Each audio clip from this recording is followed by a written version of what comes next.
Welcome guys.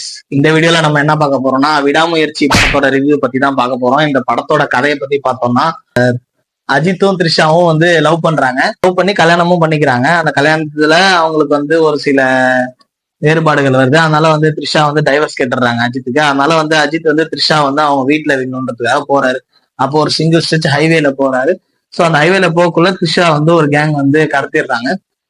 So அந்த gang கிட்ட இருந்து வந்து அஜித் த்ரிஷாவை காப்பாத்தினாரா, அந்த கேங் எதுக்காக த்ரிஷாவை கடத்தினாங்க, பணத்துக்காக தான் கடத்தினாங்களா இல்ல எதுக்காக கடத்தினாங்க அப்படின்றத இந்த படத்தோட கதை. இந்த படத்தோட பாசிட்டிவ்ஸ் பத்தி பார்க்கணும்னா ஃபர்ஸ்ட் பாசிட்டிவ் வந்து அனிருத்தோட பிஜிஎம் வந்து செமையா இருந்தது. அனிருத்தோட ஃபேனுன்றதுக்காக சொல்லல, அனிருத் வந்து பிஜிஎம் வந்து நல்லாவே போட்டிருந்தாரு. எந்த இடத்துலயுமே எனக்கு வந்து பிஜிஎம் வந்து இது என்ன இது கேட்கற மாதிரியே இல்லையே அப்படின்ற மாதிரி எந்த இடத்துலயுமே இல்ல.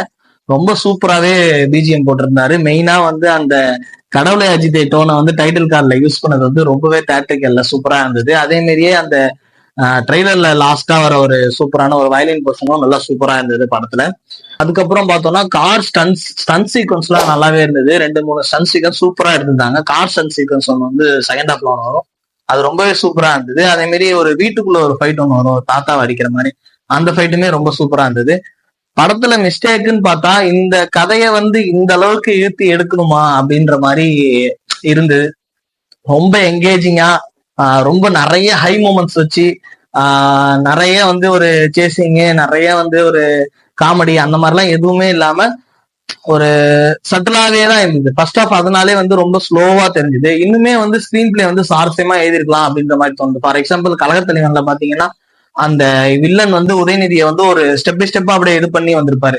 அந்த ஸ்டேஜிங்கே பயங்கரமா இருக்கும். அதே மாதிரி அந்த ரயில்வே ஸ்டேஷன்ல வந்து ஒரு சீன் இருக்கும், அதோட ஸ்டேஜிங் சூப்பரா இருக்கும். ஸோ அந்த மாதிரியான சீன்ஸ் வந்து இந்த படத்துல இல்லாதது வந்து ஒரு பெரிய குறையா தெரிஞ்சுது.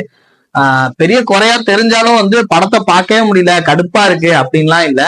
ஓகே, படம் வந்து ஒரு ஒரு பெரிய ஹீரோ படம் இல்லாம ஒரு சாதாரணமா ஒரு படத்தை வந்து ஒரு எக்ஸ்பிரஷனே இல்லாம தேட்டர்ல போய் நீங்க பாத்தீங்கன்னா உங்களுக்கு ஒரு ஓகேஷான படத்தை பார்த்துட்டு வந்த மாதிரி இருக்கும். இது வந்துட்டு அப்படியே வந்துட்டு ரொம்ப கடுப்பா இருந்தது இல்ல ரொம்ப சூப்பரா இருந்தது அப்படின்லாம் இல்லாம ஒரு ஆவரேஜான ஒரு படம் தான் விடாமுயற்சி.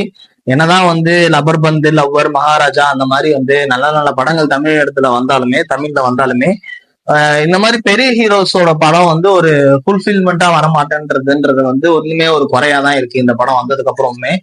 இதை வந்து யார் தான் வந்து இந்த குறைய தீக்க போறான்றது தெரியல. மீண்டும் ஒரு ஆனத வீடியோல சந்திப்போம். Thank you guys.